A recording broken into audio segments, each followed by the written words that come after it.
दोस्तों, आज हम एक ऐसे लोकेशन पर आए हैं। काफ़ी सुंदर वातावरण है यहाँ का और यहाँ पे चारों तरफ वृक्ष लगे हुए हैं और बड़ी अच्छी हरियाली है यहाँ पे।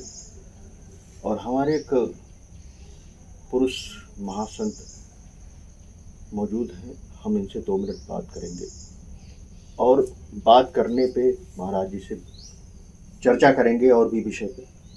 तो महाराज जी, आपको प्रणाम। भैया जय श्री राधे राधे राधे। आपका हमारे चैनल पे स्वागत है। तो महाराज जी, हमने कई बार सोचा कि आपसे एक बार मुलाकात करें, तो आज हमने वो समय मुझे मिला, आपने दिया और हम आए आपके पास। तो महाराज जी, हम कुछ जानना चाह रहे हैं आपके बारे में, आप कुछ बताइए। सबसे पहले तो हम आपको भी धन्यवाद देना चाहेंगे और सभी श्रोतागणों को भी धन्यवाद देना चाहेंगे। सबको जय जय श्री राधे कि आपने भी हम लोग को जो है अपने चैनल पर लाने का प्रयास किया, इसके लिए बहुत बहुत धन्यवाद आपको। सभी श्रोताओं को भी बहुत बहुत धन्यवाद। सबको जय श्री राधे राधे राधे।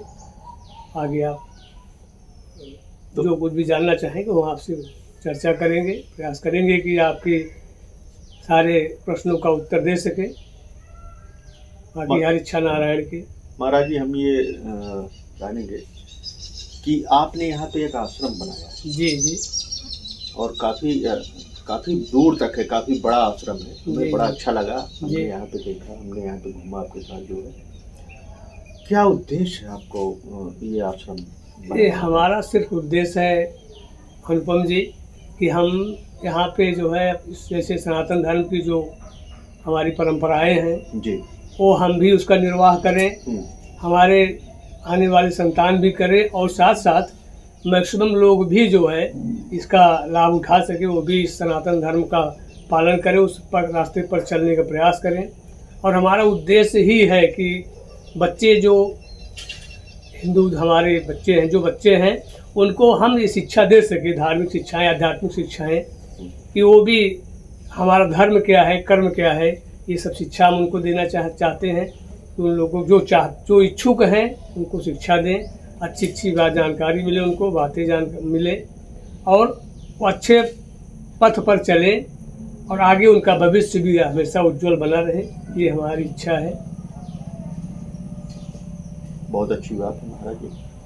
और जैसे कि आप मतलब अनुष्ठान करते हैं या कुछ? नहीं, हमारा सिर्फ एक ही काम है कि हम भगवान की सेवा जो है कथा के रूप में करते हैं। राम कथा, श्रीमद् भागवत कथा के रूप में, शिव पुराण कथा के रूप में, इस रूप में भगवान की, नारायण की सेवा प्रभु की हम कथा के रूप में करते हैं। यही हमारा एक ध्येय है। अनुष्ठान वगैरह हम कोई कार्यक्रम नहीं करते हैं। मतलब जैसे भागवत वगैरह? हाँ, कथा भागवत बिल्कुल करते हैं, हमेशा करते रहते हैं। दूर दूर तक हम आते जाते हैं। अच्छा। अभी बहुत जल्दी वह बाराबंकी से कथा होकर के वापस आए हुए हैं। इधर आपकी एमपी में भी कथा हुई थी पिछले वर्ष। बाकी चाहे जहाँ भी हो भाई, कथा घर में तो होती नहीं है, होगी तो लोग जो हमारे प्रिय होंगे बुलाएंगे तो चाहे जहाँ भी होगा वहाँ जाना पड़ेगा। तो दोस्तों, हम एक बात कहना चाहेंगे, हम एक बार रायबरेली गए थे तो वहाँ महाराज जी की कथा चल रही थी, तो वहाँ हमारी मुलाकात हो गई महाराज जी से। तो वहाँ पे चर्चा हुई थी, तो हम बोले थे कि हम आएंगे तो आपके घर उस तरफ, तो हम जरूर आपसे मिलेंगे। तो वो समय आया तो आज हम चले आए। नहीं, बहुत बहुत धन्यवाद आपको, आप यहाँ आश्रम पर पधारे और ऐसे ही आप हमेशा जो है आते जाते रहें। आप लोगों का जो है प्यार और ये सब मिलता रहे हम लोगों को भी, जिससे हमें अपना ग्रोथ करने में और अच्छा सहयोग मिलता रहे, लोगों तक हमारी अच्छी बातें पहुँचती रहें।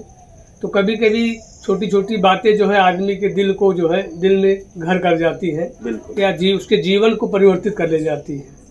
तो ये सब आप लोगों के चैनलों के माध्यम से संभव हो सकता है, क्योंकि हर जगह तक पहुंच के हम लोग अपनी बातों को कह नहीं सकते हैं। तो ये चैनल एक ऐसा माध्यम होता है जिससे हम अपनी छोटी सी बातें कह देते हैं और आदमी के जीवन में न जाने कितने लोगों के जीवन में हमने स्वयं भी सुना भी है, देखा भी, लोग बताते भी हैं कि महाराज आपकी कथा हमने सुना तो हमको ये अच्छा लगा, तो हमारा ये हो गया, ये हमारे जीवन में परिवर्तन हुआ, बहुत कुछ हुआ। तो ऐसे जितने भी कथाकार लोग, कथा व्यास लोग हैं, करते हैं, सबकी कथाओं से कुछ न कुछ जो है प्रेरणा या कुछ अच्छी जानकारियाँ मिलती हैं, जिससे आदमी का जीवन जो है आनंद में परिवर्तित हो जाता है। तो ये सब आप लोगों का सहयोग बहुत अच्छा है। अच्छा, आप पधारे, इसके लिए बहुत बहुत पुनः धन्यवाद। ऐसे ही आप जो है। और अच्छा, ये भागवत के बारे में कुछ बताइए। मतलब ये भागवत कथा जैसे लोग आप बोलते हैं, कहते हैं जी, मतलब इसको लोग करवाते हैं या इसका कोई प्रभाव है, नहीं या इसको देखिए, करवाने का कुछ अनुष्ठान हो, या मतलब ऐसा कुछ होता है, मतलब ऐसा क्यों करवाते हैं इसको? देखिए ये भागवत है क्या चीज़, पहले तो हमको ये जानना चाहिए। हाँ बिल्कुल बिल्कुल, आपने तो सही कहा। जैसे श्री रामचरितमानस है, तो रामचरितमानस जो है हमको जीने की कला सिखाती है जी कि हमें अपना जीवन जो है जी राम जी के आदर्शों पे या उनके बताए हुए रास्तों पे चल करके हम कितने आसानी सुंदर जीवन जी सकते हैं, ये सिखाती है। और श्रीमद् भागवत कथा क्या करती है, ये कहते हैं कि वो जीवन जीने की कला सिखाती है, ये मृत्यु को मंगलमय बनाती है। मृत्यु को मंगलमय बनाती है। जैसे भागवत कथा का महात्म्य में कथा आती है कि जो जैसे कोई भी पापी हो, किसी जी हाँ हाँ इस संसार में पुण्यात्मा भी होते हैं, पापात्मा भी होती हैं। कभी कभी कुछ ऐसे भी पापात्मा होते हैं जो जीवन भर उसी में रमे रह जाते हैं। तो रमते रमते एक दिन ऐसा आता है उनका शरीर भी छूट जाता है। जी तो जो छूट गया शरीर, तो उनको कोई योनि मिल गई प्रेतात्मा की, तो वो भटकते रहते हैं। तो इसमें कथा आती है कि वो भी अगर श्रीमद् भागवत की कथा को श्रवण पान कर लेते हैं तो उनका भी कल्याण हो जाता है। इस श्रीमद् भागवत की कथा से ये एक तो कल्प वृक्ष है, इसके नीचे जो भी बैठ जाता है हर जगह आनंद ही आनंद है, अच्छित फल भी मिलता है। इसका परिणाम ये है। तो ये श्रीमद् भागवत जो है वो भक्ति को बढ़ाती है, ज्ञान को बढ़ाती है, वैराग्य को बढ़ाती है। इन सब रास्तों से होते हुए हमें आगे एक ऐसे रास्ते पे ले जाती है कि सीधे परमपिता परमेश्वर का सानिध्य प्राप्त करा देती है। तो भागवत कथा का काफी महत्व। अरे बिल्कुल है भाई। अब आप सुने भी होंगे कि राजा परीक्षित ने जब इस कथा को सुनी, 7 दिन में उनकी मृत्यु रह गई थी। 7 दिन में उनको तक्षक डसेगा और उनकी मृत्यु हो जाएगी। वो घबरा गए कि अब हमको क्या करना चाहिए, हम क्या करें कि इससे हमारा कल्याण हो जाए। तो उसके लिए बहुत सारे संतों महात्माओं सबसे चर्चा किया, जाके आसन पर बैठ गए, आसन लगाया, तो सारे संत महात्मा वहाँ आने लगे। सबसे वही एक ही प्रश्न था कि 7 दिन में मरने वालों को क्या करना चाहिए, इसकी मृत्यु 7 दिन में होने वाली, उसे क्या करना चाहिए। तो इतने में सुखदेव जी महाराज वहाँ पर पधारे और उन्होंने ये सारी कथाएं उनको सुना डाली। और अंत में क्या हुआ कि उनको मोक्ष पद प्राप्त हुआ, भगवान का परम पद प्राप्त हुआ। बहुत सुंदर। तो महाराज जी बहुत अच्छा बात करते हैं, बहुत बढ़िया वचन है महाराज जी का। अगर जैसे हम चाह रहे हैं कि महाराज जी एक मोटिवेशन, जैसे आजकल के लोग बहुत परेशान हैं जी, बहुत टेंशन में रहते हैं लोग, आज का समय आप समझ ही रहे हैं। जी, तो उनके लिए कोई मोटिवेशन के लिए कुछ ऐसा कुछ मंत्र या कुछ दीजिए। भाई देखिए, सबसे परेशान सारे संसार है भैया जी। कहते हैं कोई तन दुखी, कोई धन दुखी, कोई मन दुखी। जी। कोई तन दुखी, कोई मन दुखी, कोई धन दिन रात उदास, थोड़े थोड़े सब दुखी, सुखी राम कर दास। जी। तो जो प्रभु की शरण में आ जाता है, हाँ। सिर्फ उसी को सुख शांति। बाकी ये संसार में सब अपने अपने कर्मों का फल भोगने के लिए आते हैं और भोग करके फिर यहाँ से चले जाते हैं। तो जो हम पूर्व जन्म में कर्म कर चुके हैं, हाँ। उसका परिणाम तो हमें निश्चित रूप से भोगना ही भोगना है। यहाँ वो अच्छा कर्म हो या बुरा कर्म हो, उससे कोई बच नहीं सकता। अगर बचना भी चाहता है तो कतई बच ही नहीं सकता। आज नहीं, इस जन्म नहीं, तो 7 जन्म, 10 जन्म, 20 जन्म बाद ही उसको भोगना पड़ेगा, उसमें कोई संदेह नहीं है। ये बात तो बहुत बढ़िया आपने बताई। स्वामी विवेकानंद का नाम आपने सुना ही होगा। हाँ बिल्कुल बिल्कुल। उनके गुरु जी थे स्वामी रामकृष्ण परमहंस जी महाराज। हाँ। स्वामी रामकृष्ण परमहंस जी महाराज माता जी के बहुत बड़े भक्त थे जी। तो उनके पास जो भी आता था, सबके दुख दर्द को माँ की कृपा से वो दूर कर देते थे। एक बार उनके स्वयं शरीर में एक फोड़ा हो गया, वो बड़े उससे दुखी थे, कराह रहे थे। तो उनके शिष्यों ने कहा कि बड़े शिष्य बड़े की सेवा करते करते बड़े परेशान थे, उन्होंने एक दिन कहा, गुरुजी सबका आप ठीक कर देते हैं, आप अपना क्यों नहीं ठीक कर लेते?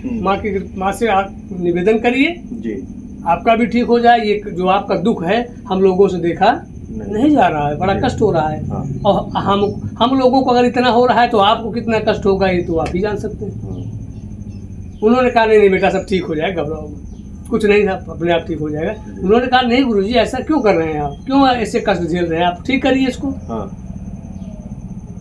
आपका कष्ट दूर हो। हम लोग तो सेवा कर लेंगे, जितना भी कष्ट होगा सह लेंगे, लेकिन आपके कष्ट को तो हम नहीं सह पाएंगे। जो आपको पीड़ा हो रही, दर्द हो रहा है तो इसको दूर करिए। तो उन्होंने स्पष्ट सब बताया अपने शिष्यों को, बेटा ये हमारे पूर्व जन्मों के ये कुछ कर्म हैं जिसका परिणाम हमको आज ये मिल रहा है। इसको अगर आज हम ठीक कर लेते हैं तो इसको भोगने के लिए पुनः हमको एक जन्म लेना पड़ेगा। और हम ये चाहते हैं कि अच्छा ये है कि आज ही इसको हम भोग करके इसको यहीं पर समाप्त कर दें, दोबारा हमारा आना जाना यहाँ आना न हो। क्योंकि पुनरपि जन्मम पुनरपि मरणम पुनरपि जननी जठरे सैनम, बार बार जन्म लेना, बार बार मरना, बार बार माँ के उदर में आना, ये किसी भी प्रकार से अच्छा नहीं है। क्योंकि एक मनुष्य का यही परम धर्म है, परम लक्ष्य होना चाहिए कि यहाँ आने के बाद दोबारा हमको इस धराधाम पर आना न पड़े।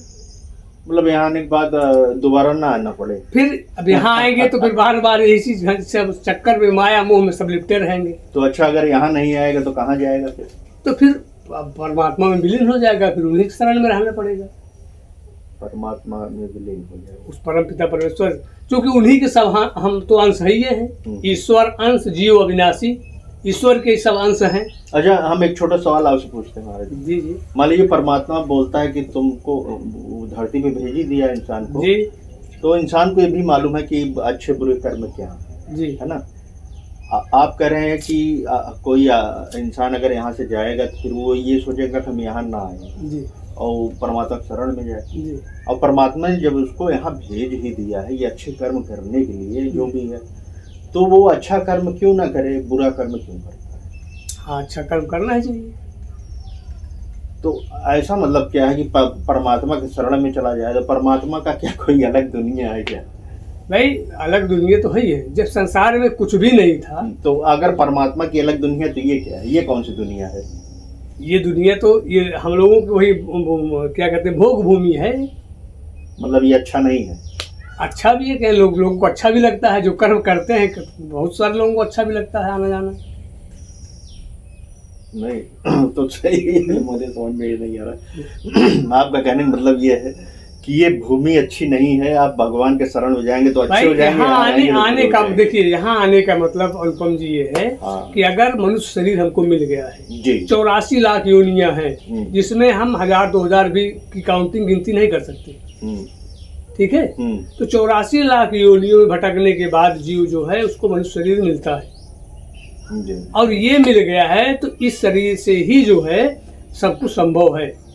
आने जाने से मुक्ति भी इस शरीर से मिल सकती है और पुनः आना जाना भी लगा रह सकता है।